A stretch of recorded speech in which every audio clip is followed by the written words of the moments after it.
empezamos entonces? Claro. Sí, a las 7. Vale. Pues buenas tardes a todas y a todos. ¿Qué es la memoria? ¿Dónde se halla en su concepción física como en el imaginario? ¿Es el cerebro su contenedor exclusivo? ¿Lo es tal vez el corazón?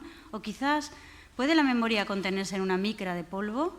En nuestra última sesión de Divulgarte hemos invitado a 2 expertos, cada uno en su campo, que nos van a desvelar que la memoria, la individual y la familiar colectiva, puede adoptar desde la ciencia y desde el arte formas diferentes. Xurxo Mariño y Gil Gijón, neuronas por un lado y polvo doméstico por otro. Los presento. A mi derecha, Xurxo Mariño es doctor en Ciencias Biológicas, profesor del Departamento de Medicina de la Universidad de A Coruña, ahora en periodo de excedencia, miembro del grupo de investigación Neurocom. Ha colaborado con el Massachusetts Institute of Technology, en donde realizó sus investigaciones de postdoctorado. Realiza actividades de divulgación del conocimiento científico y humanístico. Ha publicado libros, los libros Os dados do reloxeiro, Po de Estrelas, Neurociencia para Julia, Tierra, El misterio de la mente simbólica, Cerebro, Lenguaje y Evolución, y La conquista del lenguaje. Y el último libro, el que ayer presentaba, Neuronas para la emoción, publicado en este 2024 pasado. Participa con espacios de divulgación científica en radio, televisión, internet, revistas y prensa. Entre otros, ha colaborado con la Televisión de Galicia, Televisión Española, Radio Nacional de España, Onda Cero, las revistas Muy Interesante, Filosofía Hoy, Métode, o sitios como culturagalega.org o naucas.com. Organiza cafés teatro científicos y desarrolla otras actividades de divulgación como los Discourse Shows. En el año 2011 le fue concedido el premio especial del jurado del primer certamen FECIT de comunicación científica. En 2014 recibió el premio Tesla de divulgación. En 2018 recibió el premio en la categoría de divulgación en la Gala do Libro Galego por su libro Tierra, obra que también obtuvo una mención de honor en los premios Prisma 2018. En 2021 ha recibido el premio Follas Novas por el libro Una mente que voa, la conquista del lenguaje en castellano. Por la otra parte, el artista, tenemos a mi izquierda a Gil Gijón, es licenciado en Bellas Artes por la Universidad de Sevilla y máster en Producción Artística por la Universidad Politécnica de Valencia. Actualmente está realizando un doctorado en la Universidad Complutense de Madrid. Con cerca de una treintena de exposiciones, tanto individuales como colectivas, realizadas en diferentes puntos de la geografía nacional, Estados Unidos e Italia, entre las que se puede mencionar La voluntad sostenida, de la Galería Fernández Braso, o Variaciones sobre el bodegón, el cardo, del Museo Zabaleta. Ha sido becado, seleccionado y premiado en distintos certámenes y residencias durante su trayectoria artística, destacando además su colaboración con galerías como Kir Royal Gallery de Valencia, la Galería Fúcares de Madrid y Rofa Art Gallery de Washington. También es relevante su participación en ferias como Estampa 2024, Jazz Mad, Positions Berlin, Art Fair Köln en Colonia, Setup Art Fair en Bolonia. De entre los premios destaca la beca nacional 13.500 in and out, 13.500 in and out. El Premio Nacional de Artes Plásticas Obra Abierta, premio que además va a ser objeto de una exposición a principios de abril en el Ateneo de Madrid. Como sé que están deseando que sean ellos los que hablen y no quiero robarles más tiempo, les dejo con ellos. Sean bienvenidos y disfruten de la sesión. ¿Os podéis poner quién va a empezar? Creo que yo. Vale, pues Sí. me voy yo a un ladito. Poneros más centrados, ¿no? Porque... Bueno. Sí, porque además esto se graba. Prefiero que estéis juntos. Ya, una representación. Y sí te van a mover el micro aquí. Aunque veas. ¿Quieres esto? Se da al revés.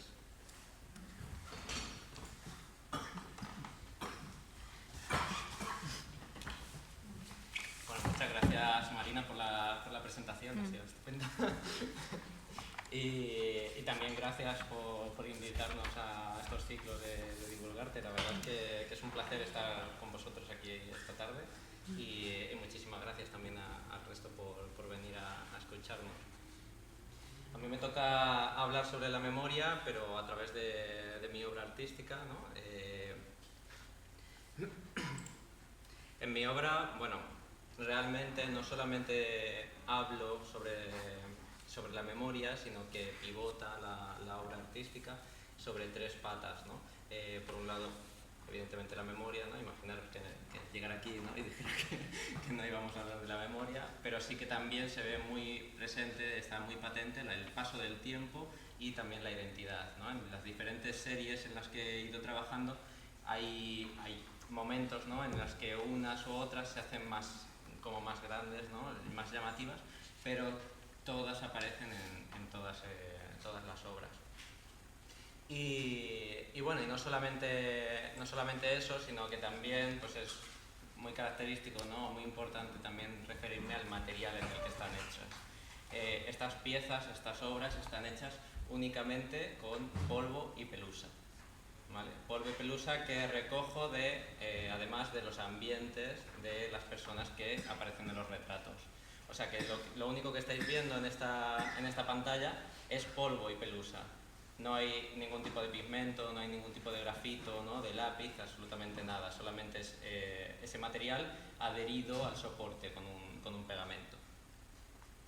¿Vale? Entonces, bueno, voy a hablar primero, ¿no? Del origen un poco de esta idea, luego voy a hablar también de por qué este material, qué representa para mí esto, ¿no? Y a continuación pues hablaré un poco de las diferentes series que me han ido llevando, ¿no? A lo largo de mi trayectoria y que hablan un poco, ¿no? de diferentes características que tiene la memoria, ¿no? Diferentes partes de lo que podríamos decir del concepto de la memoria en general.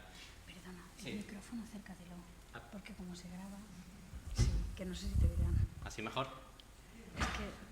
Es que se retransmite por video streaming, Es por la te grabación, tienen más que que oír. por la- Sí, por sí, las personas. vale. Sí, no me doy cuenta. Entonces, bueno, de todas maneras me podéis parar, me podéis preguntar lo que queráis en cualquier momento, incluso pues, tú, Surso, también puedes comentar cualquier cosa, que no se convierta esto en un soliloquio. Entonces, por un lado, ¿no? Os voy a hablar de cómo llego yo a esta idea, que bueno, lo siento mucho, ¿no? Pero voy a desmitificar la imagen del artista o de la creación artística, ¿no? Porque parece que cuando un artista presenta una obra, ¿no? Y presenta algo así como muy llamativo, ¿no? Muy extraño, parece que vinieron las musas a verle, ¿no? Y todo este tipo de ejemplos que tenemos y que al final parece que somos unos seres como extraños, ¿no? Que nadie más puede hacer lo que nosotros hacemos. No es cierto. Esto surge de una manera muy orgánica, ¿no? Y después de muchísimas lecturas, porque yo quería trabajar sobre estos conceptos, pero pues bueno, pues primero investigo sobre ellos, ¿no? Leo mucho, veo otros artistas, veo otras obras, y entonces con este devenir, ¿no? Del paso del tiempo que yo tardo en llegar a algo, ¿no? En investigar, noto que el estudio se me ha llenado de polvo, ¿no? Y entonces aquí es donde surge. Dices, bueno, pues es que esto es lo que yo estaba buscando, esto es lo que a mí me interesa, todo esto que ha pasado durante el tiempo que he estado dedicando a pensar en cómo representar la memoria, representar el paso del tiempo, es lo que ha surgido, ¿no? Y lo que está en mi suelo ahora mismo. Entonces, después de eso es recoger el polvo, ¿no? Es ser lo suficientemente sensible como para decir, bueno, pues esta materia ya no es solamente basura, ya no es algo que tengamos simplemente que limpiar, ¿no? Y eliminar, sino que es algo más, es una materia llena de significado.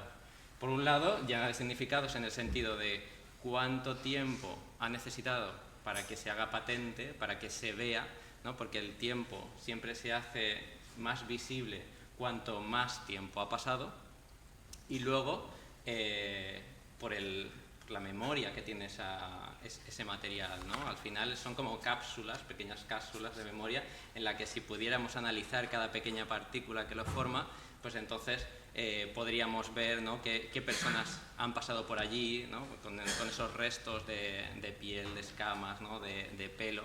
Y luego no solamente eso, sino también del contexto, de las circunstancias que han ido generando todo ese material.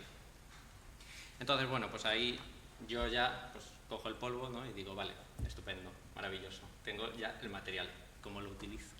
¿No? Porque claro, cuando ya tienes algo nuevo, algo que quieres utilizar, pero que es tan frágil, tan delicado, ¿no?, tan sensible, además en cuanto se manipula la pelusa, en cuanto se manipula el polvo, deja de parecer polvo, ¿no? Entonces, ahí parte un poco pues, toda la investigación sobre la técnica, que tiene que ver pues, con qué adhesivo utilizo para pegar ese polvo, cómo hago que ese polvo deje de ser algo efímero, ¿no?, y que se pueda mantener. Y además, pues cómo voy abriendo, condensando esas motas para crear esos tonos de grises, ¿no? Al final es como si fuera una pintura, como si fuera un carboncillo, ¿no? Cuanto más pones, pues más oscuro es, cuanto más frágil, ¿no?, más abro la pelusa, las fibras del polvo, entonces más blanco me da. ¿Vale? ¿Y cómo lo recoges? ¿Haces así con la mano? Barriendo. Barriendo, sí. De hecho, las primeras veces que era casi como un ritual, ¿no? Yo quería ir también a la casa de esa persona a recogerlo y barrer yo ese material. Después de haber visto todo su álbum, de haber escogido la foto, ¿no? Era todo ese momento previo de ritual de pensar primero en la memoria y luego recoger todo lo que había pasado en esa sala.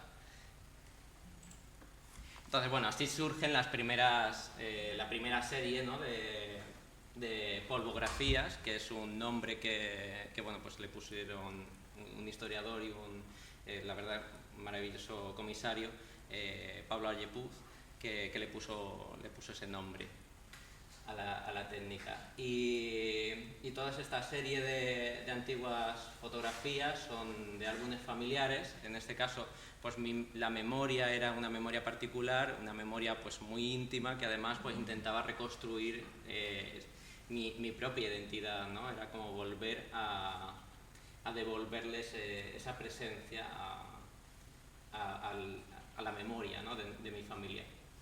Todos los retratos son además al tamaño original de la fotografía, ¿no? Me puse ese límite que iba a reproducir tal cual estaba la fotografía que yo me encontraba, y el polvo era de la casa, ¿no?, del entorno privado de la persona que aparecía en esos retratos.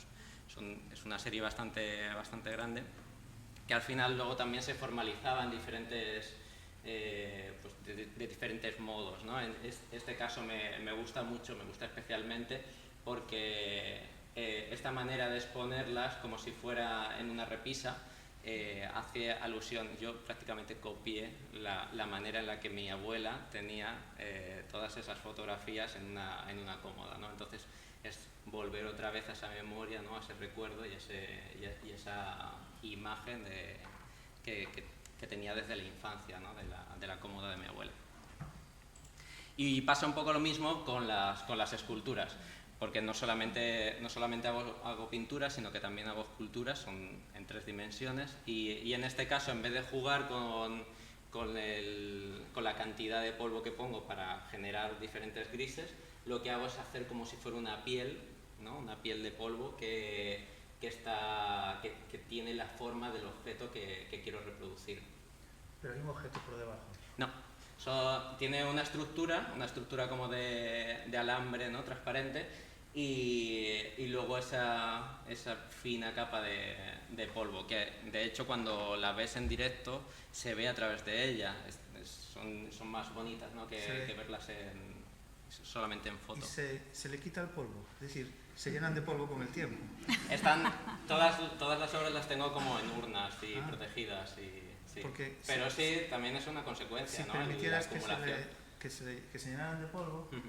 lo que ocurriría es que se harían como más suaves, ¿no? Sí, sí, sí.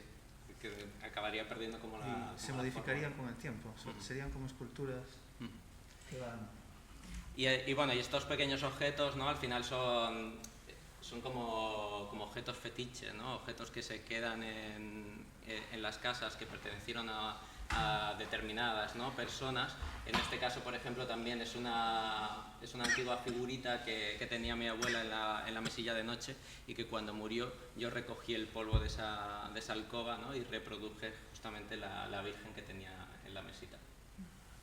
Entonces, pues bueno, habla otra vez, ¿no? de esa memoria, de ese paso del tiempo, y además de cómo ese material que tenía pues, restos de todo lo que había sucedido ahí vuelve a recrearse, ¿no? Vuelve a conformar una forma. Y una cosa, con las fotografías las haces sobre acetato y tienes por debajo la fotografía original. Uh-huh. ¿Aquí tienes algún molde o algo? Sí, son moldes hago primero el molde de la figura y luego lo que hago es como el positivo, pero con polvo. Bueno, unas cuantas más, ¿no? Para que veáis. Estos son como pequeños juguetes de la infancia. Entonces, bueno, parece que todo esto es lineal, ¿no? Pero realmente se van sucediendo unas tras otras, y no solamente este tipo de obras, sino también otro tipo de series, como es el caso de Sombras del Pasado, ¿no? Que es un proyecto en sí, ¿no? Todas las obras que salieron de ese proyecto se titulan Sombras del Pasado, y en el que me proponen trabajar sobre la memoria de un edificio muy concreto, un edificio que se conoce como la Casa de Baños, y se conoce como la Casa de Baños porque era un antiguo balneario, ¿no?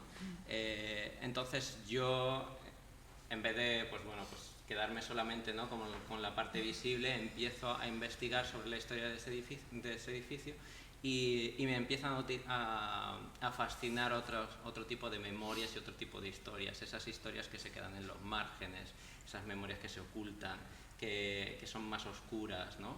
Y en este caso, pues este edificio, aparte de todo su esplendor, ¿no? que tuvo en esa época, era un lugar que la gente iba a curarse, ¿no? Pues después de la Guerra Civil y durante el franquismo, como 40 años, fue comisaría de policía. En aquel entonces, que prácticamente no hay nada escrito sobre eso y todo el mundo pues no habla sobre esa época, se convirtió en un lugar completamente diferente, en un lugar en el que la gente evitaba pasar porque se escuchaban los gritos de la gente que estaban torturando dentro. Entonces, claro, yo vuelvo, ¿no? a toda esa memoria, y lo que hago es como buscar a toda esa gente que tuvo relación con ese edificio en aquel entonces, y recrear esos retratos de esas personas. Y lo hago con dos técnicas diferentes. Por un lado, la polvografías, ¿no? Los retratos de polvo, que en ese caso, cuando hablo yo con la propia persona, me cuenta su historia con ese edificio, y pues vuelvo a coger ese polvo. Pero en este proyecto me di cuenta que muchas de esas personas ya habían desaparecido, ya habían fallecido, ¿no? Y lo que son los familiares los que me cuentan sus historias. Entonces, introduzco como una variante de los retratos de polvo, que son unos retratos que son transparentes.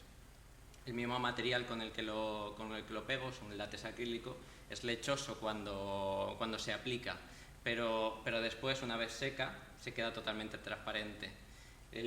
La cosa es que cuando se le da un foco de luz directa, crea una sombra, ¿no? Y al final para mí era como la consecuencia última, ¿no? Cuando ya no te queda nada material de esa persona, pero te queda el recuerdo de ella, ¿no? Y es algo tan efímero, tan volátil, ¿no? que solamente necesitas la luz para volver a darle, ¿no? Volver a aparecer esa persona. Son al final una serie de casi 50, ¿no? más de 50 retratos.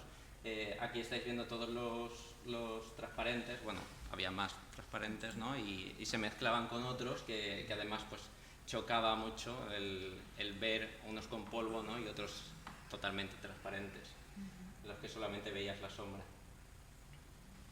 Y aquí es cuando, pues bueno, de esa memoria particular en la que yo había partido, ¿no? de que surgieron esos primeros retratos, camino hacia una memoria colectiva, ¿no? Y empiezo a notar que hay diferentes fotografías que siguen perteneciendo a las memorias particulares, a las memorias individuales de cada persona, pero que guardan, ¿no? Que se pueden entrever en las fotografías partes que no son de las memorias particulares, sino que son de las memorias colectivas de un país, de un entorno, ¿no? de una situación geográfica. Y empiezan a surgir este tipo de retratos, unos retratos o unas polvografías ya muchísimo más grandes. Esta, por ejemplo, es de 1,5 metros de grande, con muchísimo polvo, con muchísimo tiempo, ¿no? Recogiendo el polvo, en la que, pues, por ejemplo, nos podemos ver perfectamente aquí, se ve claramente el concepto de familia que había en aquel entonces, ¿no? Con el patriarca en medio, con la mujer y la chica detrás, ¿no? Sucesivamente, además, cada vez más detrás, y luego esos otros personajes que pertenecen a la familia, pero no al núcleo, ¿no? A lo más cercano de la familia, que se sitúan, pero un poquito alejados, ¿no? A mí esta fotografía me fascinaba. Y luego también, ¿no? Recreándola con todos los defectos de todo ese paso del tiempo, o sea, que se van sumando, ¿no?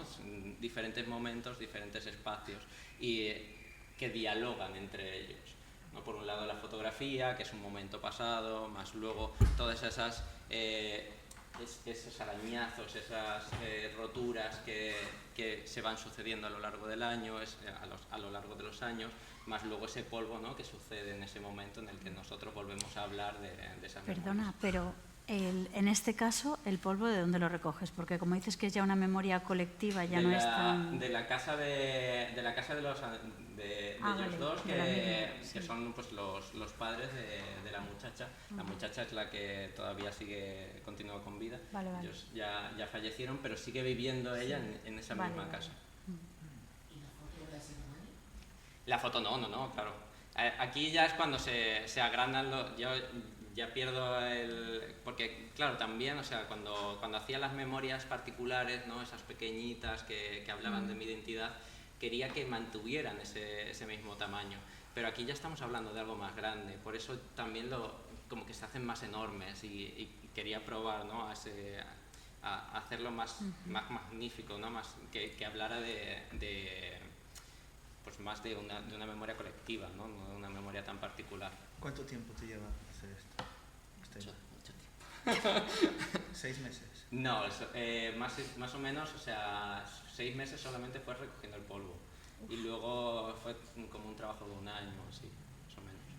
O sea, que estás deseando que se ensucien las casas. Sí, pero como yo trabajo más lento de lo que se produce, o sea que no hay problema. Cuando ya empiezo a trabajar con un cuadro, ya siempre hay polvo, más polvo. Lo que pasa es que, claro, me lo tienen que guardar todo. ¿Cuánto dura? ¿Cuánto tiempo dura? Porque a lo mejor se deshacen, pero le pongan el pegamento, pero no duradero. Pues, a ver, evidentemente, pues estamos hablando de un material que es efímero, ¿no? No lo sé, no sé cuánto va a durar. Pero también es parte de la magia, ¿no? De decir, bueno, pues eso va a tener un deterioro y va a tener una transformación. Pero igual que pasa con la memoria, ¿no? Que también hay una transformación, hay una pérdida. Claro. Igual que las fotos, ¿no? También se van decolorando. Entonces, para que se vaya pegando el polvo, le ponen primero un adhesivo. Lo que voy haciendo es trabajar por pequeños fragmentos. Yo trabajo con agujas y palillos que me fabrico yo, ¿no? Como la imagen que habéis visto antes. Entonces, primero manipulo la pelusa hasta que consigo el gris que necesito para la fotografía, y entonces pongo un poquito de adhesivo y pongo el polvo por encima. O sea que son como si fueran alfombras, están pegadas por abajo, pero sueltas por arriba. ¿Vale? Otro, por ejemplo, ¿no? que habla de esa memoria colectiva. Todos tenemos una imagen muy parecida a esta, pero a mí me parecía fascinante, por ejemplo, ese profesor que está con la mano puesta como sujetando al niño, ¿no? O esas caras de los niños que les toca después, casi con miedo, ¿no? O incluso, ¿no? Todas las personas que hay atrás que miran a otros lados, que parece que la escena principal no les importa para nada, están mirando hacia otros lados. Entonces, bueno, pues no sé, tiene como diferentes pequeños elementos que me fascinan y que me llevan a otros sitios, ¿no? No solamente a ese momento de ese niño, ¿no?, en particular, sino a otras memorias más colectivas. El pegamento permanece. El pegamento permanece. Es látex acrílico, además es uno de los adhesivos más estables. Pero permanece con propiedades de pegar. Si en una exposición no. hay gente visitando... No. Cuando seca deja de pegar. Porque se podía ir llenando del polvo de las personas que observan la foto. Pero eso no. He probado pegamentos que La imagen. en vez de yo hacer como esa manipulación de la pelusa, que sea un pegamento que me dure muchísimo más tiempo, que sea adhesivo muchísimo más tiempo, ¿no? Y dejar que la pelusa y el polvo se vaya pegando solo. Sí. Y las moscas, eso tiene problemas. Sí, pero no me ha funcionado tan bien. Claro. Es fascinante. Y bueno, esta también tiene una historia maravillosa, porque creo que es el único cuadro que mezclo la pintura. Todo lo que veis en azul es realmente acrílico, no es polvo, ¿no? Es la primera vez que utilizo algo que no es polvo en sí. Y es que la fotografía original, que la estáis viendo ahí en pequeñito, también estaba tachada. Y me contaron un poco la historia, no me la querían contar, pero me la contaron al final. Es que son 3 hermanos, la niña de en medio se enfadó un día con esos hermanos, que claro, son muchísimo mayores que ella. Entonces, como no les podía agredir a ellos físicamente, ¿no? Lo que hizo fue atacar a su imagen, que a mí me parecía fascinante. O sea, cuando tú no puedes agredir a esa persona y agredes a la imagen de esa persona, es maravillosa, ¿no? Y luego, claro, le pregunté evidentemente, oye, ¿y por qué tú tienes también la cara tachada? ¿No? Y es que, claro, que también era muy lista, porque para que no supiera su madre que había sido ella, pues entonces se tachó luego después la cara. Entonces, Qué bueno. es brutal. Es maravillosa. Y luego, bueno, que si no me lío, yo creo que ya me he pasado de tiempo. Entonces os cuento un poco la última serie en la que estoy trabajando ahora. Y en esta lo que hago ya, dejo de lado un poco las fotografías de álbumes familiares, ¿no? Las fotografías de álbumes antiguos, y lo que me interesa más es recoger obras de arte que tengan que ver también con la memoria, ¿no? Es hacer como si fuera una polifonía de voces en la que ver cómo se ha ido tratando el tema de la memoria a lo largo de la historia del arte, ¿no? Y a lo largo de diferentes artistas. Entonces, por ejemplo, esta variación, ¿no?, del Cardo de Sánchez Cotán es muy clara, porque es una vanitas. Al final las vanitas, ¿no?, hablan de esa fugacidad del tiempo, ¿no?, de ese aprovechar, que se escapa, que se fuga, ¿no? Y toda esta serie pues también tiene, además, no solamente el retrato o la reproducción del cuadro, sino también va acompañado de una carta firmada del director, porque ese polvo es de la sala donde está el cuadro original expuesto en ese mismo momento. Entonces esta variación del Cardo el polvo es del Museo de Bellas Artes de Granada. Esta, por ejemplo, pues es una variación de un cuadro de Dalí, y es del polvo del Museo del Reina Sofía, ¿no? Y ahí tenéis la carta, por ejemplo, de Manuel Segade, el director, certificando, ¿no?, que ha sido recogido de esa sala. Del suelo de la sala. Sí, del suelo de la sala. Esta también es del Reina Sofía, cuando hubo una exposición de Picasso. O esta, por ejemplo, ¿no?, de Sonia Delaunay, que está en el Museo Thyssen-Bornemisza. Y también pues lo acompañan, ¿no?, todos los textos de los mails que yo me mando con la responsable para conseguir ese polvo. Entonces, bueno. Así que te lo recogen, el personal de Sí. limpieza va haciendo Sí. batidas de recogida. Anda. Entonces tienen también créditos en la Claro. Al principio se quedan todos como diciendo, ¿pero qué me está pidiendo A ver. esta persona? Pero bueno, con Manuel, por ejemplo, fue muy fácil porque ya conocía la obra, ¿no? Pero sí, el director del Museo de Bellas Artes de Granada al principio se sintió incluso ofendido, ¿no? Porque no, Ya. no creía, dice, este hombre que está diciendo, ¿que mi museo está sucio o qué pasa? ¿No? Y ya cuando pero cuando lo entiende, cuando sabe, Sí. ¿no? La importancia de ese material, el significado que tiene ese material, se prestó encantado, ¿no? Y fue un placer, que, vamos, me puso facilidades las máximas posibles. ¿Es la primera vez que se utiliza el polvo para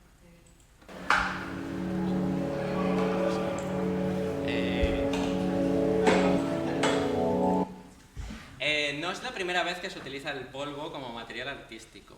Realmente, luego, claro, al final cuando estás tanto tiempo trabajando ese material, pues investigas mucho sobre otros artistas, sobre otros momentos en los que se ha utilizado. El primero que utiliza ese material es Duchamp. Duchamp en su gran vidrio, pues Duchamp trabajaba había momentos en los que trabajaba mucho, ¿no? Y otros momentos en los que paraba de la producción, ¿no? y lo dejaba todo. A él le gustaba mucho jugar al ajedrez y todas esas cosas. Entonces, mientras estaba produciendo ese gran vidrio, hubo un parón. Y cuando volvió a ese gran vidrio, que lo había puesto en horizontal, se lo encontró lleno de polvo. Y él lo que dijo es que eso era también parte de la obra, entonces lo recogió y lo mezcló con la pintura, y hay una parte del gran vidrio que tiene polvo. Lo que pasa es que, claro, que queda oculto. Al final, como he dicho, ¿no? Que en cuanto manipulas mucho la pelusa y el polvo, deja de parecer eso, y parece una carga, parece como si fuera arena, ¿no? Entonces, en esa parte hay una parte de, no sé, pues como de piezas, ¿no? Que tiene ese tipo de pintura y que se aprecia como si tuviera arena. Pero claro, no la manipula como lo hago yo, no le da tanta importancia, sino que lo hace como, pues, él hablaba mucho sobre lo que pasa sin que el artista haga nada, ¿no? Igual que cuando se rompe ese gran vidrio no lo repara, sino que dice, vale, ahora está la obra terminada, ¿no? Pues eso le pasó igual con el polvo. Y luego sí que hay artistas contemporáneos que trabajan en esa misma línea, ¿no? de huellas, de marcas. Ignacia Valle, no sé si os suena, pero igualmente, ¿no? lo utiliza simplemente pues dejándolo o dejando que se deposite o dejando la huella o la marca, pero no utilizándolo para volver a recrear o volver a pintar o como lo hago yo. Este es el último ya que os muestro. Este realmente es la variación de una Gioconda, que no es la Gioconda del Prado, sino que es una reproducción de la Gioconda del Prado, y que es una pieza de las que durante la Segunda República, ¿no? pertenecían a esas misiones pedagógicas para acercar el arte a otras partes, ¿no? del territorio español. Y que yo me encuentro en un instituto de Madrid, porque después de la Guerra Civil, ¿no? El director tenía carta blanca para coger del Prado todas esas obras que se guardaron en aquel entonces, que pertenecían a otras personas, para decorar su instituto. Y esta, junto con otros más de 300 bienes, no solamente pinturas, sino pues mobiliario, vajillas, otro tipo de elementos, todavía sigue allí y todavía no se ha devuelto a ninguna... ¿Sí? Sí, sí. Entonces, claro, me parecía fascinante, o sea, ya no solamente el cuadro en sí, sino la historia que hay detrás del cuadro y todo lo que ha vivido, ¿no? A lo largo de todo este tiempo no se ha vuelto a restaurar, ¿no? Ahí sigue como secuestrada y además olvidada casi en un despacho. Entonces, bueno, pues por eso ahí está el vídeo en el que yo recojo en ese primer momento el polvo, ¿no? y es lo que utilizo para volver a recrear esa obra. No, lo que pasó en ese entonces, que yo no me di cuenta cuando recogí el polvo, es que hay un gran escenario con moqueta roja al lado, y entonces el polvo estaba contagiado de ese color rojo. Qué bueno. Sí, Claro. sí, sí. ¿Por qué le han puesto las raíces que parece que se vaya a poner a nada? Es tal cual está el cuadro. Está hecha en el momento actual, ¿no? Está totalmente quebrado, está mal conservado y por eso todos esos como pliegues, ¿no? Y esos recovecos. O sea que es tal cual lo reproduzco, tal como me lo encuentro, con cualquier marca, con cualquier desperfecto. Vale. Muchas gracias.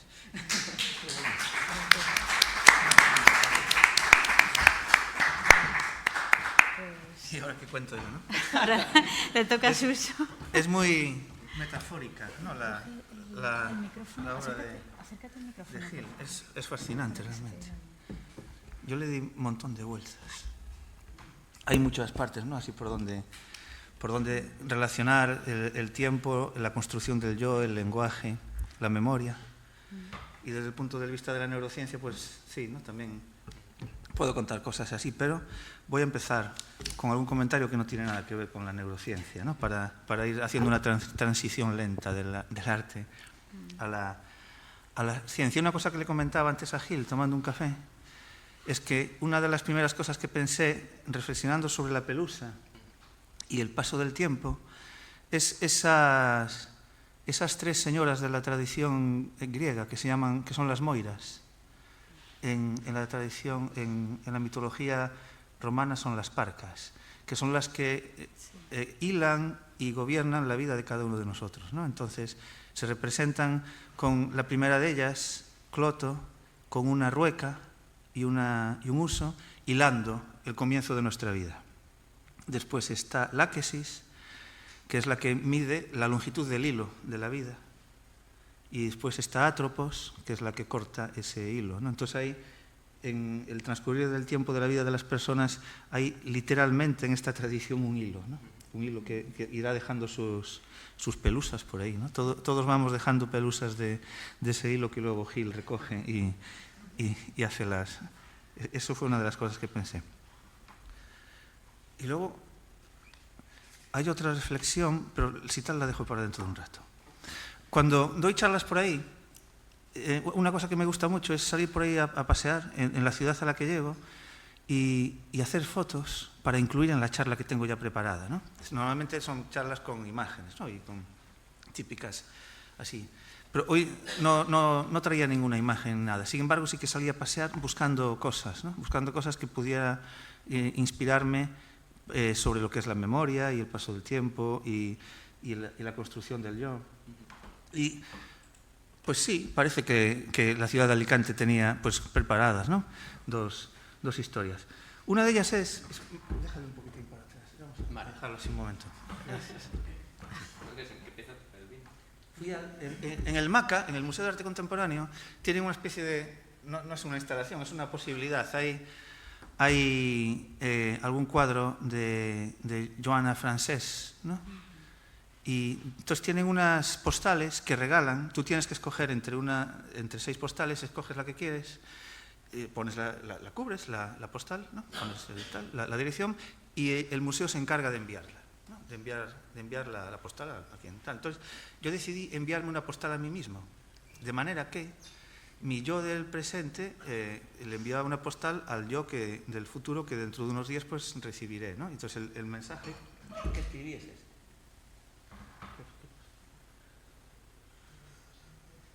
Claro, saludos del presente y del pasado, ¿no? Porque el momento... Entonces, hay una cosa súper interesante que son las paradojas temporales, ¿no? Las paradojas temporales y cómo nosotros las gestionamos. Es complicado. Entonces, ahora, este texto, dentro de unos días yo no lo voy a saber de memoria. Bueno, es más largo, ¿no? Hay más para abajo. Voy a quitarlo para que no me... Entonces, cuando ¿dónde está ahora mismo esta postal, ¿no?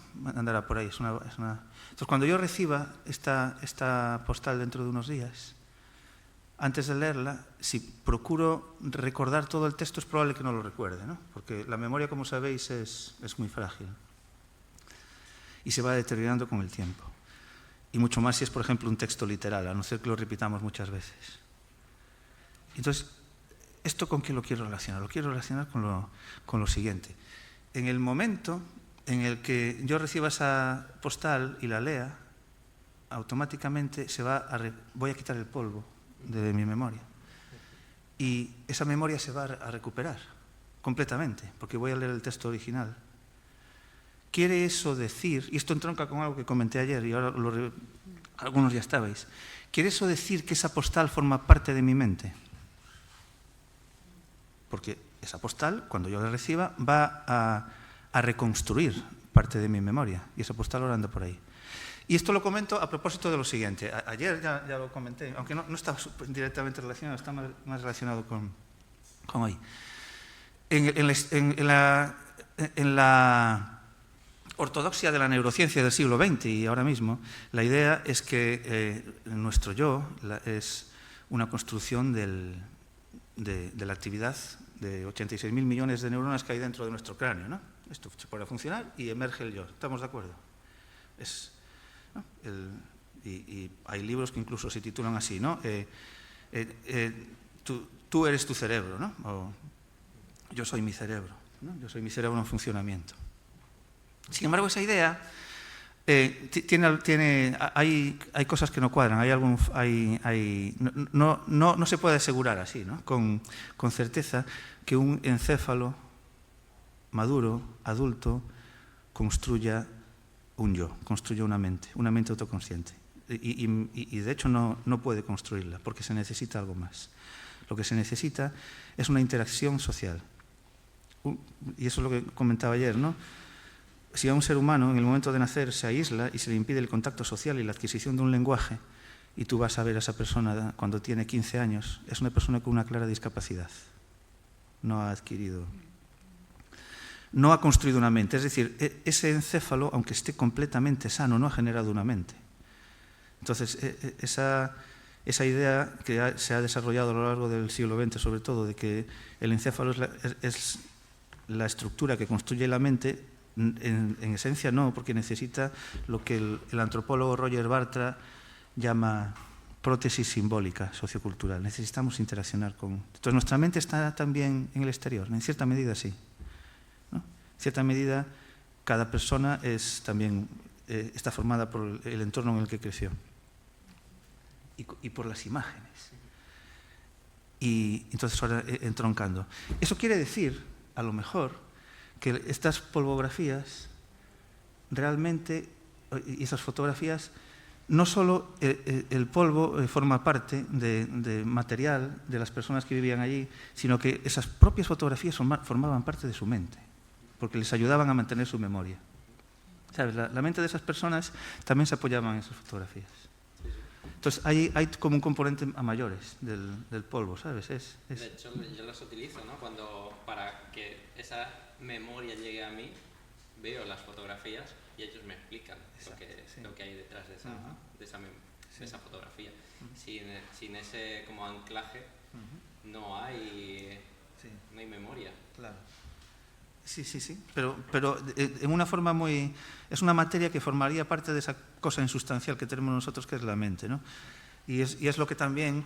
Esta idea está desarrollándose ahora está en plena ebullición en el mundo de la neurociencia, la filosofía y la psicología.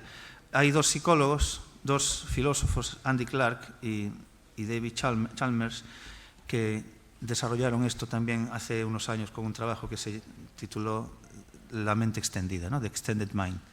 Y hacen referencia, comentaba yo ayer, por ejemplo, una persona con Alzheimer que en el día a día se oriente, se guíe con lo que va anotando y tiene anotado en una libreta, ¿no? En una libreta tiene anotadas las cosas que tiene que hacer, dónde están determinados objetos, a dónde tiene que ir a comprar determinadas cosas, dónde vive su sobrina, ¿no? Así. Si pierde esa libreta, ese objeto material, pierde parte de su yo, de su su. ¿No? Tiene parte, su mente deja de ser tan potente, ¿no? Así pierde una parte de su ser. Entonces hay una extensión, ¿no? de nuestra mente. Nuestra mente no es únicamente lo que construye el encéfalo. Esta idea es realmente muy poderosa, ¿no? Es muy sugerente, es muy interesante. Entonces, cuando estaba pensando en esto de la libreta y una persona con Alzheimer, Andy Clark pone el ejemplo de una mujer con dislexia que utilizaba una libreta para orientarse. Era dislexia lo que tenía. No sé si era exactamente. Bueno, pierde la libreta y se desorienta mucho, ¿no? Se desorienta un montón. Entonces, pensando entre la memoria de las cosas materiales y la mente, hay una cosa que también recordé pensando en las agendas, y es que sabéis que el papel que utilizamos ahora es papel de madera, ¿no? Es lo que Humberto Eco le llama papel de madera, ¿no? Es masa de celulosa, pero hasta mediados del siglo XIX era papel de tela, era papel de tela. Y cuando el papel llegó aquí a Europa en el año, no sé, a partir del año 800, lo descubrieron los chinos, ¿no? Pero hasta el año 800 o así no, aquí tardó muchísimo. Y después el mundo occidental tardó mucho, el mundo cristiano occidental, en aceptar el papel. Lo que se usaba era pergamino, ¿no? Para los códices. Los códices es el formato, ¿no?, que tenemos de ahora de encuadernar los libros. Era pergamino.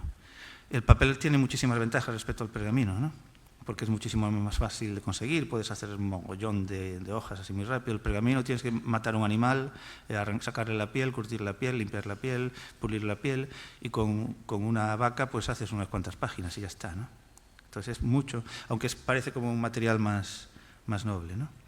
Pues el mundo del cristianismo tardó mucho en aceptar el papel de tela, porque el papel original inicialmente se hacía con ropa vieja, ¿no? con prendas viejas, de lino o de algodón. Pero tardó en aceptarlo porque no, entre otras cosas, no le parecía admisible que las palabras divinas se escribieran sobre los restos de la ropa interior de alguien pues infiel, ¿no? Yo qué sé, por ejemplo. Sí. Y es súper curioso cómo se retrasó muchísimo la adquisición del papel. Entonces hay esa memoria. El papel de los libros del siglo XIII, el papel de la Edad Media, es papel que tiene la memoria de la ropa interior de mucha gente. Ahí está. Y entonces con ese papel después podías hacer libros sin letras, ¿no? Sin libros de notas, en donde a mayores se escribía otra memoria. Hay un montón de memorias cruzadas, ¿no? Y esto de la tela, ¿verdad? Sí.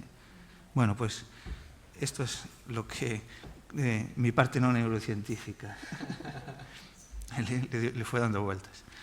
Y bueno, sigo haciendo algún comentario, pero hice interrumpiéndome también por ahí. Sí, porque anoté un montón de cosas interesantes. Desde el punto de vista de la neurociencia, sabéis que la memoria es una de los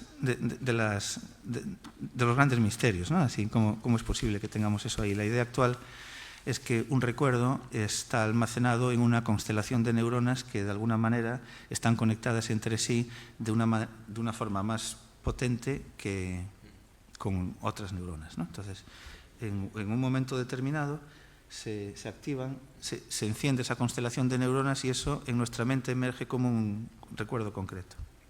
No sé si tenéis alguna idea de eso. Y como las neuronas son entes vivas, pues eso no es sólido, no es una arquitectura que perdure en el tiempo y se va modificando. Y se da la situación paradójica de que cada vez que accedemos a un recuerdo lo modificamos. Hasta el punto de que puede terminar siendo bastante distinto de cómo era el recuerdo verdadero, ¿no? Por decirlo así. Hay algo que se me ocurre ahora, que normalmente a las personas nos parece como un castigo divino, esto de que las neuronas no se reproduzcan y que se vayan muriendo, ¿no? De forma paulatina a lo largo de la vida. Eso lo sabéis, ¿no? Que nos van muriendo a razón de 1 por segundo.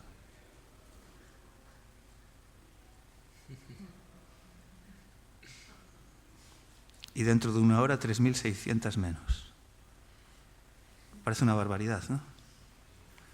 Sin embargo, tenemos muchísimas, porque si multiplicáis los segundos que hay por ejemplo, los segundos que ha vivido una persona de 80 años, si sumáis cuántos da eso, no es ni el 4% del total de neuronas que tenemos. Así que se puede morir una por segundo sin problema. ¿Yo por qué me meto con esto? Porque el hecho de que las neuronas no se reproduzcan es necesario, es importantísimo para mantener la arquitectura del sistema. Si las neuronas tuviesen una facilidad enorme para reproducirse, el sistema sería una especie de sopa con muy poca capacidad para almacenar recuerdos. Entonces, tiene que existir una cierta rigidez en el sistema para que esas constelaciones de neuronas se mantengan. Sí, tiene que existir. Y bueno, la memoria que trata Hill es la memoria autobiográfica, que es la memoria de la historia de nuestra vida, ¿no? Tenemos distintos tipos de memoria. No sé si tocáis algún instrumento musical, o si andáis en bicicleta, o hacéis surf, o andáis en piragua, pero otra memoria que no tiene nada que ver con la memoria autobiográfica es la memoria motora, por ejemplo, ¿no? Que esa es una memoria que se llama también memoria implícita. Una persona con una degeneración importante de su memoria autobiográfica, con Alzheimer, que supiera tocar el piano, va a tocar el piano igual. No prácticamente igual, porque la memoria motora, que son neuronas que físicamente están en otra región del encéfalo, sobre todo en el cerebelo, no es afectada de una manera tan importante durante el Alzheimer. Entonces, son cosas aparte. Entonces, la memoria autobiográfica forma parte de un grupo de memorias que se llaman explícitas, ¿no? Son memorias que somos conscientes de ellas y podemos tener acceso a ellas cuando las necesitamos. Y también estaba ahí, por ejemplo, la memoria semántica, que es la memoria de saber pues que Moscú es la capital de Rusia, ¿no? y estas cosas, ¿no? Sí, las interacciones de nuestro conocimiento simbólico, ¿no? Y ahí, pero tú tratas la memoria autobiográfica, y la memoria autobiográfica se nutre del lenguaje. El lenguaje es absolutamente esencial y de las imágenes, sobre todo. Somos seres visuales. Y esto es muy interesante, ¿no? Los seres humanos tenemos una resolución visual descomunal, ¿no? En el mundo animal nos ganan únicamente, bueno, no nos ganan, no es ninguna competición de nada, ¿no? Las aves de rapiña, ¿no? Las águilas y otras aves de presa, tienen una resolución mayor, pero después vemos de una manera impresionante. Tenemos una resolución espectacular. Y es interesante que forma parte esencial de la adquisición de nuestras memorias y cómo esas imágenes de Pelusa pues pierden como nitidez, ¿no? Que representa como muy bien el paso del tiempo. Y bueno, la memoria autobiográfica se nutre del lenguaje, de la imagen, de los olores, ¿no? Sabéis la capacidad de evocación tan extraordinaria. No sé si huelen bueno, el polvo normalmente termina oliendo a nada, ¿no? No, lo que sí varía es mucho de color, dependiendo de dónde lo cojas, ¿no? Sí. O si lo coges en una gran ciudad, si lo coges en un pueblo, va variando Sí. el color. O si hay un escenario termina siendo rojo. Exacto. Claro. Y pensad, el olfato tiene una capacidad extraordinaria de evocación de la memoria porque es el único de los sentidos que tiene una ruta distinta a todos los demás. No está filtrado. Tiene un filtro menos, por decirlo así. Y está directamente relacionado con regiones de núcleos profundos del encéfalo que se encargan de gestionar nuestras emociones. Las emociones básicas de las que hablábamos ayer.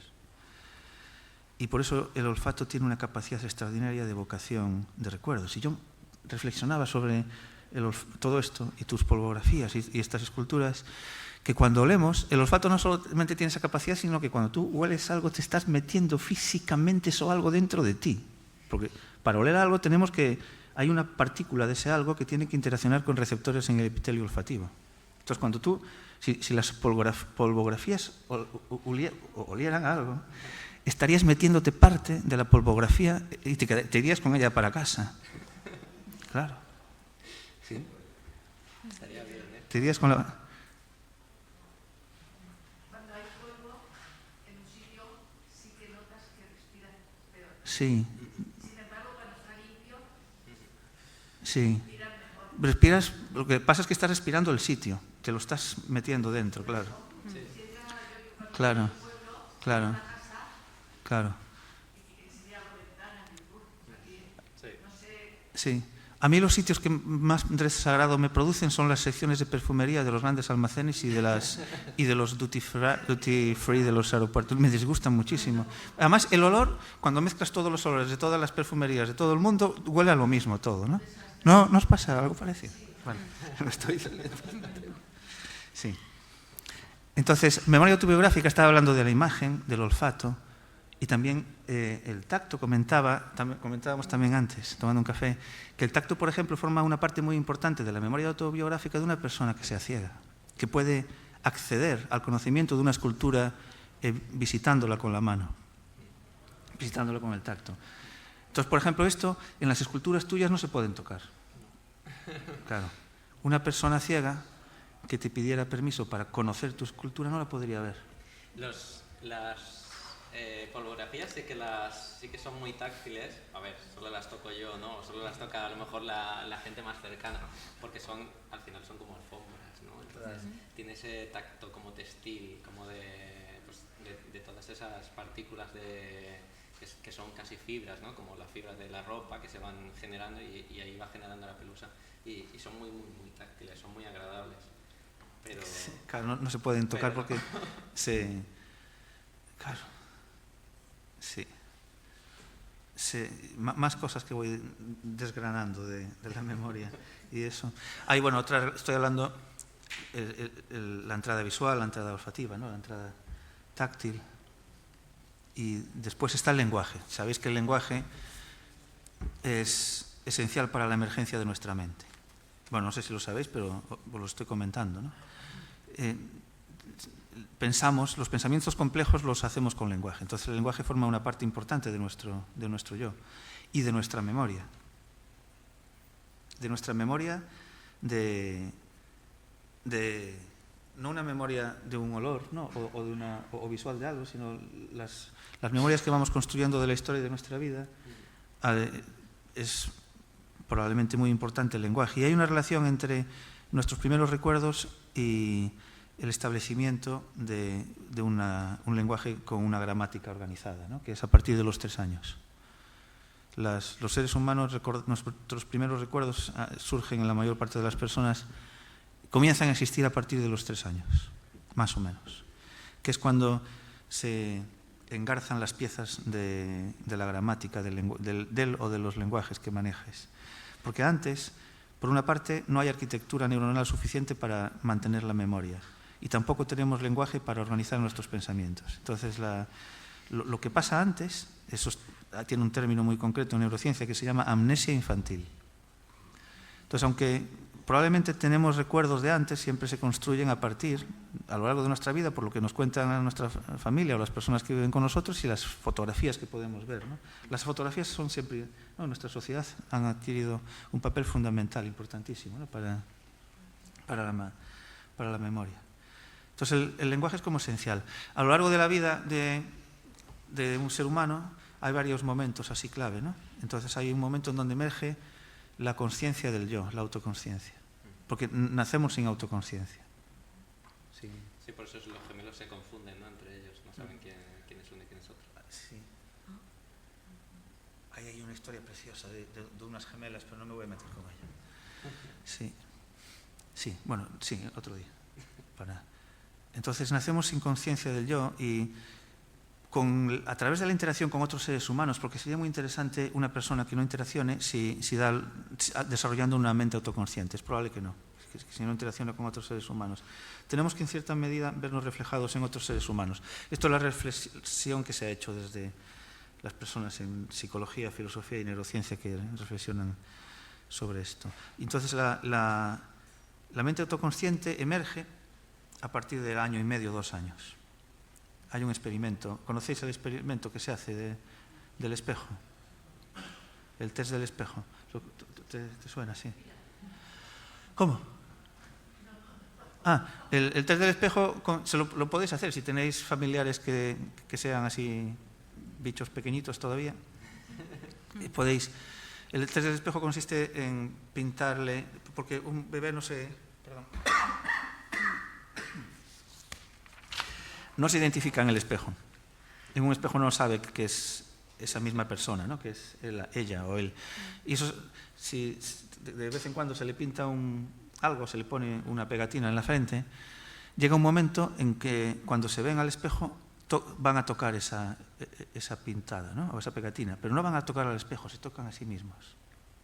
Y en ese momento es como que nos están indicando que se han reconocido a sí mismos. Y esto se ha hecho con algunos animales y con seres humanos. Y esto lo hacen, antes de 1 año y medio no lo hacemos. No, en el espejo pasamos ampliamente y después sí que nos reconocemos. Entonces hay la mente autoconsciente que es previa a la emergencia del lenguaje. Entonces podemos tener autoconsciencia sin tener lenguaje, ¿no? Pero el lenguaje después ayuda a que se afiance lo que es nuestra memoria. Y después, más tarde, entre los 4 y los 5 años, no sé, apunte aquí, sí, 5 años, emerge la teoría, lo que se llama teoría de la mente en neurociencia, que es la conciencia de que los otros seres también tienen una mente, ¿no? Y tienen una mente que es con voluntad propia y distinta a la tuya. Y para esto también hay un experimento que se puede hacer con las sobrinas. ¿Qué consiste? Os cuento el experimento. ¿Queréis hacerlo? Sí. Hacerlo con vuestras sobrinas. Bueno, porque ¿de qué edad? ¿Sobrinas de qué edad? Nada, desde los 2 años o así, porque esto lo resuelven a partir de los 3-5 años. Es decir, no piensan, no se ponen en el lugar de los demás. No tenemos la capacidad de ponernos en el lugar de los demás hasta tardísimo, hasta 3-5 años. Y consiste, se le hace un juego con 2 muñequitas, ¿no? Tradicionalmente se llama el juego de Anne y Sally, porque los científicos que lo desarrollaron le llamaron así, le podéis llamar como queráis. Entonces tienes la muñequita Anne y la muñequita Sally, y tienes aquí un recipiente y aquí un recipiente, ¿no? 2 cajitas cerradas. Y, pues, en la caja de Anne, por ejemplo, cogemos una pelotita que tenemos y la guardamos aquí, pin, ¿no? Papa. Entonces, ahora, todo esto es como un teatrillo que hacemos con nuestra sobrina de 2 años, ¿no? Y aquí están, sí, y metemos la pelota dentro de la caja. Y Sally está aquí con su caja. Y ahora, pues, Sally sale de la sala, la sacamos. Y cuando Sally no está, sacamos la pelota de aquí y la ponemos en la caja, en la otra caja, la ponemos en la otra. Y luego Sally llega, pimba, ¿no? Y ahora le preguntamos a la sobrina de 2 años, ¿dónde piensa Sally que está la pelota? Si es capaz de ponerse en el lugar de Sally, va a decir dónde estaba antes. Pues los seres humanos, hasta cuando somos pequeños, decimos que piensa que está en donde ella piensa que está, ¿no? En donde nuestra sobrina piensa que está. No se pone en el lugar de la muñequita. Una operación tan sencilla nos cuesta mucho. Y es súper interesante, porque eso se traduce en muchísimas cosas, ¿no? La capacidad de ponerte en el lugar de los demás. Empatía. Sí, exacto. Sí. Nosotros somos seres hipersociales, ¿no? Y el hecho de ponerte en lugar de los demás tiene que ver con el lenguaje, porque el lenguaje es una herramienta para la transmisión de información, ¿no? Entre cerebros, entre mentes, y para la construcción de la memoria. Entonces, estos elementos, la mente autoconsciente, la emergencia del yo, la teoría de la mente y la adquisición del lenguaje son fundamentales, claro, para el desarrollo de la memoria. Son cosas así las que se me fueron ocurriendo, ¿no? Y después tengo apuntadas muchas cosas que son así como muy, no sé, así muy típicas de la mente, ¿no? Así de la memoria. Digo que tampoco es que me apetezca así dar una charla sobre la memoria. A ver si se me van ocurriendo cosas más relacionadas con lo que nos acabas de contar, Gil, porque la memoria está hecha igual que las polvografías y las pelusas de fragmentos. Hay algo muy interesante, y es que, bueno, es tremendamente fragmentada, ¿no? Nuestra memoria. Recordamos poquísimas cosas y con eso construimos la historia de nuestra vida. Hasta el punto de que una memoria perfecta sería imparalizante, no, sería paralizante, ¿no? Una memoria absoluta sería terrorífica. Sabéis que hay un relato, no sé si sabéis, hay un relato de Borges que explora este tema, que es Funes el Memorioso, ¿no? En donde... Sí, por muchas razones, sí. No le queda otra, ¿no? Tiene que ser selectiva. Y una de las herramientas que tenemos para decidir qué nos quedamos con... ¿Qué se queda? Una de las herramientas que evolutivamente se han desarrollado para guardar cosas que pueden ser útiles es la carga emocional, ¿no? Los eventos con una cierta carga emocional tendemos a recordarlos mejor. Momentos que forman parte de algún momento especialmente feliz o dramático, ¿no? de nuestra vida. Con esto de las emociones, claro, aquí hay una mina importante, ¿no? Entre las emociones y la memoria. Bueno, aquí se han hecho un montón de experimentos. La carga emocional es importante para que se guarden los recuerdos, pero un evento demasiado dramático tiene el efecto contrario. En un evento emocionalmente muy intenso hay muchas sustancias que están por ahí funcionando. Hay una hormona que se llama cortisol que pone en marcha determinadas regiones del encéfalo y afecta de forma especial a una región que se llama hipocampo, que está implicada en la transición de lo que nos está pasando en un momento determinado a la memoria a largo plazo. Pues el exceso de cortisol daña el funcionamiento del hipocampo, de forma que un estrés, ¿no? Un evento muy, muy estresante realmente no lo guardamos de forma eficaz. Y un estrés mantenido en el tiempo termina produciendo una degeneración de las ramificaciones de las neuronas, del hipocampo en concreto, y produce un déficit en la capacidad de almacenar recuerdos. Entonces, la relación entre las emociones y la memoria es súper interesante. Hay algunos eventos socialmente muy impactantes que generan lo que se llama memorias fogonazo. En inglés se llama flashbulb memories. Flashbulb por los flashes de las cámaras antiguas, ¿no? Que se gastaban en cada disparo, ¿sabéis? Así. Flashbulb memories. Es el nombre que le pusieron las personas que investigaban esto, ¿no? En inglés. Se puede traducir como memoria fogonazo, fogonazos de memoria, o no sé.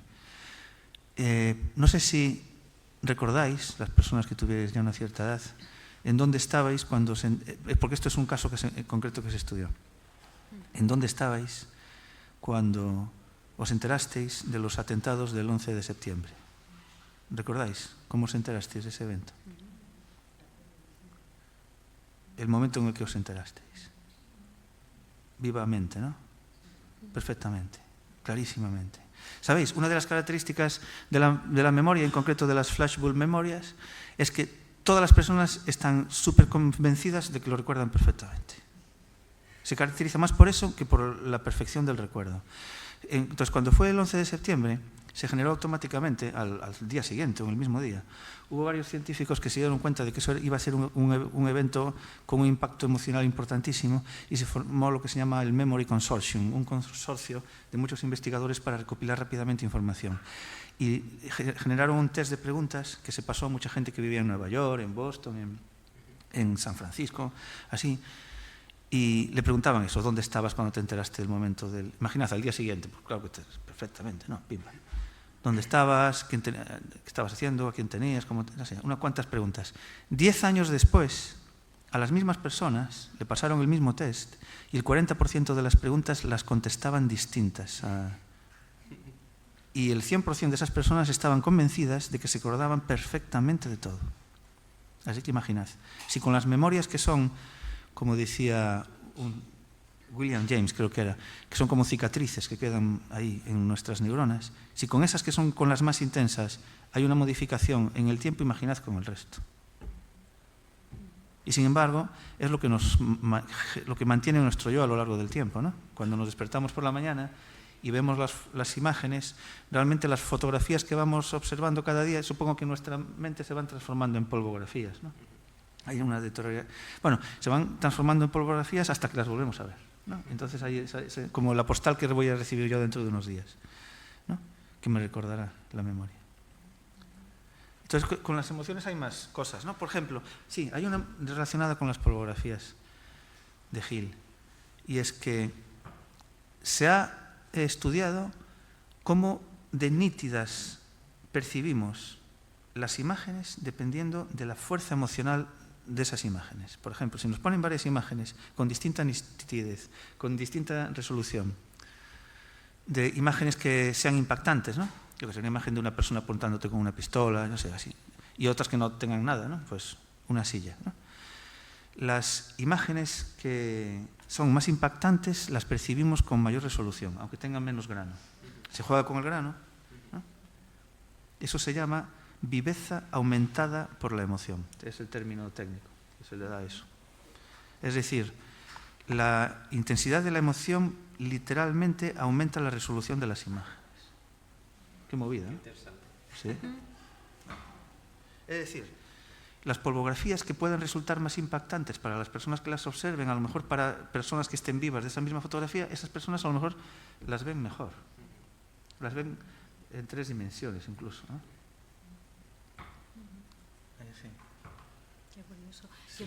Yo quería preguntarte sobre la memoria, porque sé de algún caso particular de alguna persona que dice que es capaz de recordar todo, que tiene, no sé cómo lo denomina, si es que científicamente existe, pero que tiene ese problema de que se acuerda de todo. Sheldon Cooper, de Big Bang. ¿Eso existe? Hay personas que tienen una memoria extraordinaria, no lo sé, sí. Bueno, yo eso lo puedo leer en algún libro, no sé, realmente no conozco a nadie, pero parece ser. Hay personas que le echan un vistazo a un paisaje y después reproducen, ¿no?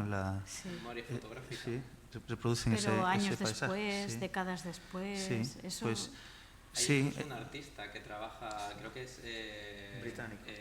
TEAC y Sí. hace como Ciudades. ciudades enteras, ¿no? Gigantescas. Sí. Estaba Y pensando. solamente de los recuerdos Sí. que tiene de ellas. Estaba pensando en eso, sí. Es que contradice un Sí. poco lo que dices de que vamos perdiendo o olvidando o retenemos unas cosas y otras no, porque claro, no somos capaces, porque sería tremendo, ¿no? Sería hasta negativo para el acordarse de todo. Sí. No sé, somos en cada momento somos una reconstrucción, ¿no? De lo que nos queda. Y si fuese demasiado perfecta, pues sería como Funes el Memorioso, incapaz de hacer nada. Supongo que no tendría ninguna capacidad creativa, ¿no? Acordándote de todo, él no tendría la mente capacidades de patinar, ¿no? Hacia un lado y hacia el otro. Claro. Si tienes la carretera perfectamente asfaltada, pues sigues por ahí.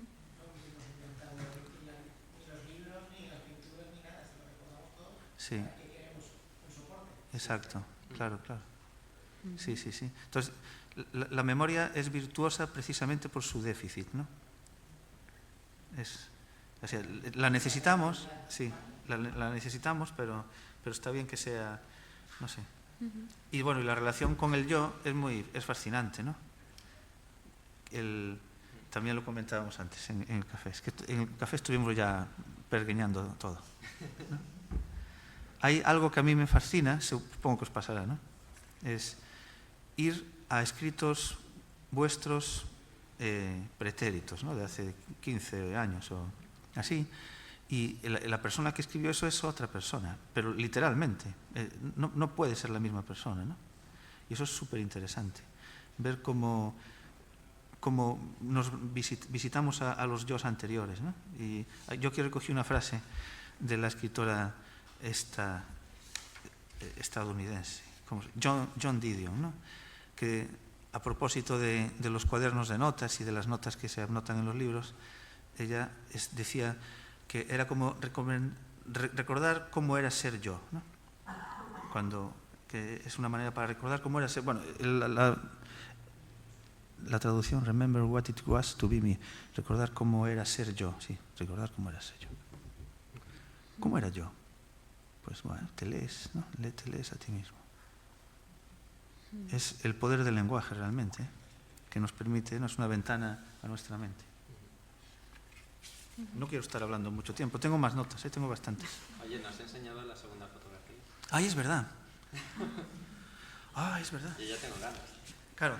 Entonces me encontré en el Maca con esa cosa y dije, ostras, eso está relacionado con la memoria, además voy a hacer un juego, ¿no? Voy a enviármela a mí mismo y tal, y comentar eso, y cómo esa fotografía puede formar parte de mi mente. Y entonces, relacionado con tus sombras del pasado, ¿Recordáis lo que comentó Gil de Sombras del Pasado? Esas imágenes que solo emergen cuando les da la luz, ¿no? Bueno, pues paseando por aquí, por las calles de Alicante, me encontré con un edificio moderno, pero que mágicamente, cuando uno se fija en el edificio moderno, se ven los fantasmas de los edificios anteriores, ¿no?, que había ahí. ¿Veis? Se ven. Pero además es... Sí, bueno, son los que están enfrente, pero lo podemos imaginar. Yo ahí lo que pensé es, esto es una representación muy bonita de la memoria, porque tenemos el edificio moderno y cuando nosotros accedemos a nuestros recuerdos, accedemos.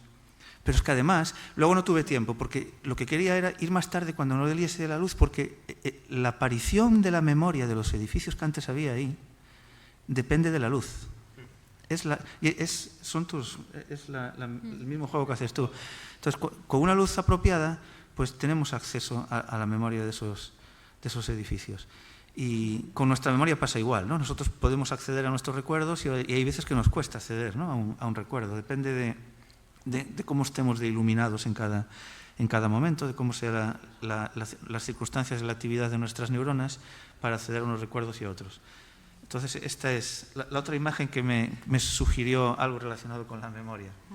Y maravillosamente con las sombras del pasado de Gil, porque es la luz la que recrea las casas del pasado, ¿no? Esas son las del frente, pero es probable que las que había ahí de verdad fuesen muy parecidas, ¿no?, por el estilo, así las que había ahí antes.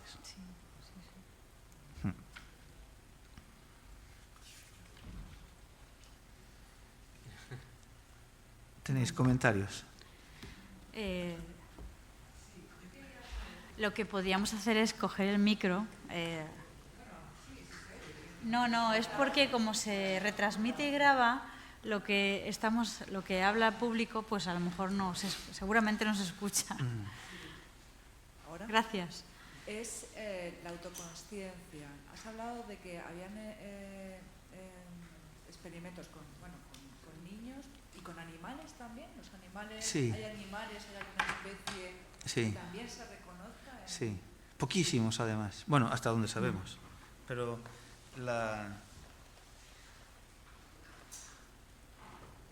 A ver, bueno, te lo cuento primero. La primera vez que se hizo ese experimento fue con chimpancés, en los años 60 del siglo pasado. Se les pusieron espejos a los chimpancés. Sabéis que son los animales que tienen el parentesco más directo con nosotros. Se dejó que interaccionaran con los espejos. Y al cabo de un tiempo se sacaron de donde estaban, se anestesiaron para que ellos no fuesen conscientes de que se les pintaba un lunar en la cara, en la frente, en un sitio que no viesen directamente, ¿no? Y se les dejó interaccionar de nuevo con los espejos. Y lo que hicieron fue ir a tocarse a ellos mismos. Entonces, eso demostró, se llama test del espejo. Fue como una demostración o una sugerencia muy poderosa de que los chimpancés tienen conciencia de su propia existencia. Curiosamente, cuando se fue haciendo con muchos otros animales, poquísimos pasan el test del espejo. Pero la ausencia de evidencia no es evidencia de ausencia, no es evidencia de ausencia, sí, exacto. El hecho de que no pasen el test del espejo, nosotros que somos animales muy visuales y todo eso, no quiere decir que esos otros animales no pasen el test del espejo. Pero en el club del test del espejo no hay más de 10 miembros. Lo han pasado chimpancés, no lo pasan los monos rhesus, por ejemplo, los macacos rhesus no lo pasan, aunque si se entrenan sí, esto también es interesante. Los elefantes, los delfines, los gorilas, algún córvido, las urracas. Claro, tú dices, ¿cómo hace la urraca? ¿Con qué mano se toca la frente, no? Entonces ahí o el delfín, ¿sabes? Porque el elefante tiene la trompa, ¿no? Tiene la nariz alargada esa, pero el labio superior, nariz alargado. Pero se modifica. En vez de hacer que se toquen, se observa las posturas que hace y todo eso y se llega a conclusiones similares. Entonces, muy pocos animales pasan ese test, pero bueno, no sabemos. y autoconsciencia, conciencia de su propia existencia. Lo que ocurre es que también existe la idea de que los seres humanos tenemos, que los niveles de autoconsciencia son graduales, ¿no? Que no hay una autoconsciencia y una no autoconsciencia, ¿no? Que probablemente haya una gradación. Hombre, yo afirmaría, si me ponen un cuchillo en la garganta, que una garrapata no tiene autoconsciencia, ¿no? Supongo que no, y después que sí, bueno, pues podéis pensar en animales así deleznables que queráis, ¿no? Así pequeñitos. Y después, pero una abeja, por ejemplo, una mosca. ¿Sabéis que las moscas se emborrachan para experimentar cómo se comportan durante la borrachera? Y hay, por ejemplo, se ha hecho un experimento, se lo comento en el libro, se llama el capítulo Las moscas borrachas. Las moscas borrachas. Pues, curiosamente, el comportamiento de las moscas borrachas es muy parecido al de los seres humanos. Y a medida que se van emborrachando, primero tienen un comportamiento así motor como muy activo y después terminan agarrándose a la farola, ¿no? Por si dijéramos así. Y interesantemente, las moscas que no se estudió se emborracharon moscas que habían tenido la oportunidad de copular y moscas que no habían tenido la oportunidad de copular. Y las que no habían tenido la oportunidad de copular se emborracharon más. Y resulta, es para reírse, pero lo interesante de esto es que la razón, la sustancia que modifica sus niveles, que supuestamente puede estar relacionado con este comportamiento, es la misma. Es una cosa que se llama péptido P. Péptido P, sí. Bueno, es una molécula que la tienen tanto las moscas como los seres humanos. Entonces, no sé, ¿las moscas tienen autoconsciencia? Tampoco, no lo sé. Desde luego, el test del cristal no lo pasan porque se meten, ¿no? Así no lo ven, ¿no? El del espejo, no lo sé. Pero estaba hablando de gradaciones. Los seres humanos necesitamos la existencia del lenguaje, vuelvo otra vez al lenguaje, para que emerja con todo su poder la autoconsciencia. Sin lenguaje, en principio, no emerge una autoconsciencia plena. Una persona sin lenguaje no tiene una clara conciencia de su propia existencia. Eso por lo menos es lo que sugieren las experiencias que se han estudiado. Coge el micro, por favor. La autoconciencia de grupo, como has dicho. Las abejas o las hormigas tienen una autoconciencia de pertenecer a un grupo, tienen una memoria colectiva. Sí. No sé si se le puede llamar autoconciencia a eso. Desde luego que son animales eusociales, ¿no? Se llaman así las hormigas y las abejas. No todas las abejas son eusociales, pero las que sí. Desde luego que forman un superorganismo, se llama, ¿no? ¿Y se podría llamar eso una memoria? Pues puede ser. Ahí hay cosas fascinantes, ¿no? Con las hormigas, por ejemplo. Si en un hormiguero se produce un desastre del tipo que sea, se derrumba parte del hormiguero, hay como el grupo de hormigas que están en esa región, en ese momento, se moviliza para transmitir la señal de peligro, de que algo ha pasado, ¿no? Esa señal es una señal formada por un mogollón de hormigas muy excitadas, ¿no? Que se van moviendo por el hormiguero. Pero esas hormigas que se van moviendo por el hormiguero, que son la señal de aquí ha pasado algo, a medida que pasa el tiempo, hay hormigas que van desertando de formar parte de esa señal y otras que se van reclutando. De manera que al final la señal está transmitida por hormigas distintas de las del principio. Pero la señal existe como tal. Entonces, es súper interesante porque hay una información que no está en ningún lado, ¿no? Entonces, es como la mente del superorganismo. Que eso no sé cómo llamarlo, ¿no? Así, autoconsciencia no creo, ¿no? No hay... Porque los seres humanos somos conscientes de que somos conscientes. Un hormiguero no creo que exista una conciencia de que una señal se ha transmitido y que los entes transmisores son distintos. No sé. No lo sé. Cuando una abeja encuentra polen, se revisa al resto, se comunican. Sí, bueno, eso es una cosa, es una excepción extraordinaria. Las abejas tienen la posibilidad de lo que se llama desplazamiento, es decir,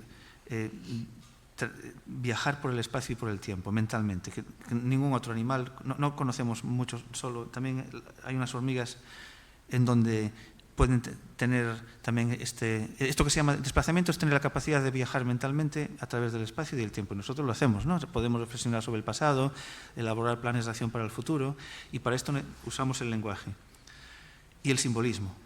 Las abejas no tienen simbolismo, no tienen lenguaje, pero tienen desplazamiento. Puede una abeja comunicarle a otro grupo de abejas en qué dirección y a qué distancia hay flores interesantes con polen o con néctar, lejos del sitio en donde vio esas flores, ¿no? Lejos del sitio y temporalmente también lejos de ese tiempo. Entonces las abejas tienen desplazamiento, pero tienen desplazamiento, no se relaciona eso con una autoconciencia. Es una propiedad, el desplazamiento, que forma parte. Nosotros tenemos como una tríada de propiedades que construyen el lenguaje. Por eso ningún otro animal tiene lenguaje, ninguno, absolutamente ninguno. Pueden tener y tienen sistemas de comunicación más o menos complejos y les sirven. Y no pasa nada porque no tengan lenguaje, ¿no? Sí, son herramientas que cada uno tiene. Pero para el lenguaje nuestro tiene sintaxis, es decir, podemos combinar distintos elementos para generar contenidos nuevos. No se ha observado ningún cántico de ballenas, de aves, de nada, que tengan sintaxis, que barajen las cosas que emiten para generar contenidos nuevos. No tienen simbolismo, no manejan símbolos, no manejan representaciones arbitrarias para hacer referencia a cosas, y no tienen desplazamiento, salvo alguna excepción como las abejas. Entonces, simbolismo, desplazamiento y sintaxis solo lo tenemos los seres humanos en conjunto, que forman nuestro lenguaje. Bueno, no sé si hay alguna cuestión más, alguna pregunta.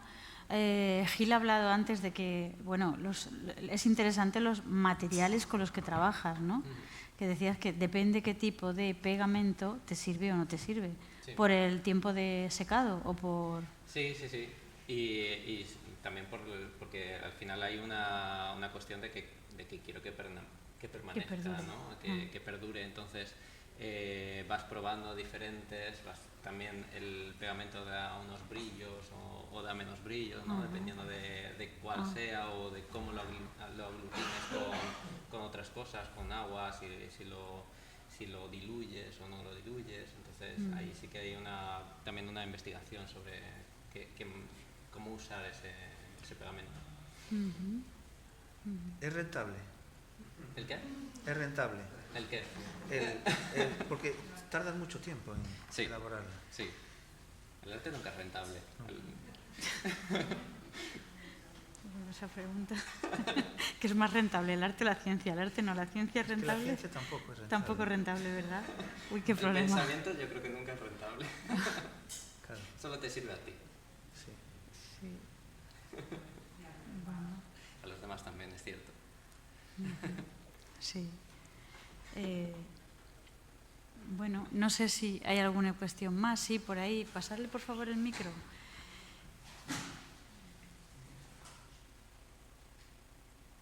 Así, enciéndelo. Gracias. Muchas gracias por este final de ciclo. Y yo quisiera que la memoria es igual que las poligrafías o van relacionadas o no. Te contesta él, sí. Sí, evidentemente está muy relacionado, ¿no? O sea, la polvografía realmente es algo que apela a esa memoria, ¿no? Pues igual que Surso pues utiliza el lenguaje de otra manera, ¿no? El lenguaje escrito, el lenguaje oral, para transmitir todos esos conceptos. Los artistas lo que utilizamos es el arte, ¿no? Son las imágenes. Entonces, en ese sentido, pues propongo, ¿no? A través de todas esas imágenes que colectivamente pues pensemos sobre esa memoria, ¿no? y cómo entendemos ese concepto.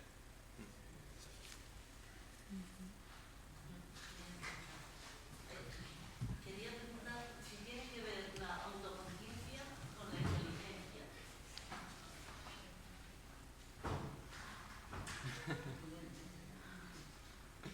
Claro, es que realmente no sabría definir la inteligencia, pero yo diría que no. Bueno, Bueno, hay muchas clases de inteligencia. Sí, Incluso creo que la tienen, bueno, sí, yo no lo sé. Animales tienen inteligencia, Sí. como las abejas, sí, sí, sí, o cantidad sí, de animales que pueden tener inteligencia, los perritos, ¿no? sí, Pero claro, sí. no No, tiene que ver con la yo no lo, autoconciencia. no lo relacionaría, los dejaría por separado. Sí, aunque bueno, las capacidades cognitivas están todas relacionadas, ¿no? Pero no establecería una relación causal de si tienes mucho de uno también tienes mucho o poco de lo otro, no sé. No te puedo responder. No. Sabes que no todos tienen autoconciencia y no dirías que no son inteligentes. Sí, sí, sí, claro. Hemos dicho que la autoconciencia Pásale el micro, por favor. hemos dicho que la autoconciencia se forma apoyándose al lenguaje. Sí. Entonces, claramente no. La autoconciencia que tenemos los seres humanos, porque no sabemos cómo es la autoconciencia de un chimpancé, que supuestamente pasa el test del espejo. Pero la idea es que no tienen una conciencia como la nuestra, que es otra cosa, ¿no? Que es otra cosa porque los seres humanos que no tienen lenguaje tienen una dificultad muy grande para mantener su yo a lo largo del tiempo o para conocer su propio yo, ¿no? Esa es la idea. Claro, porque resumiendo, estoy haciendo un trabajo sobre este tema, por eso son preguntas quizás que resultan un poco difíciles. Nosotros nos conocemos a través de la mirada del otro. Esto es, digamos, un slogan que he coñado, porque creo que es de fácil comprensión inmediata, ¿no? De hecho, Narciso, que rechaza la mirada del otro, digamos así, ¿no? Para resumir muy rápidamente. Eso lo decía Hegel, ¿no? El filósofo alemán. Era una de las tesis principales de su filosofía. Si lo dices tú, yo... No sé, ¿cómo estás estudiando eso? No, Sí. yo no soy Sí, sí. nadie, pero estoy interesada Sí. y tengo un circuito, pero no me permitiría pontificar ni pretender saber todo lo posible, más bien al revés.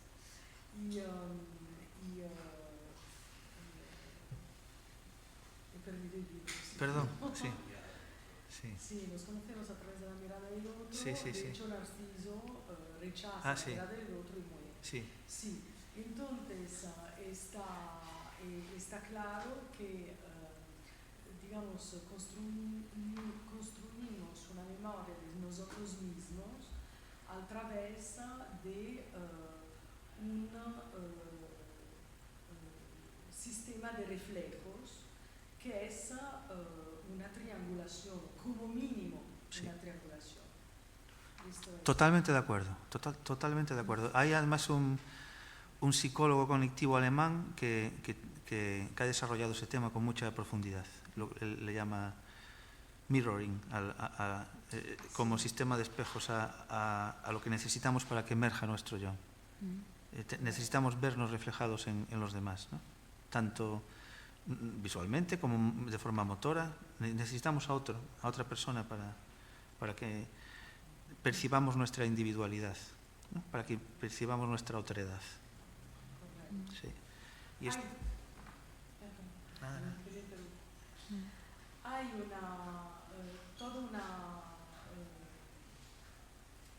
hay una profesora en la Complutense de Madrid, ahora mismo no me acuerdo cómo se llama, que está haciendo estudios divulgativos.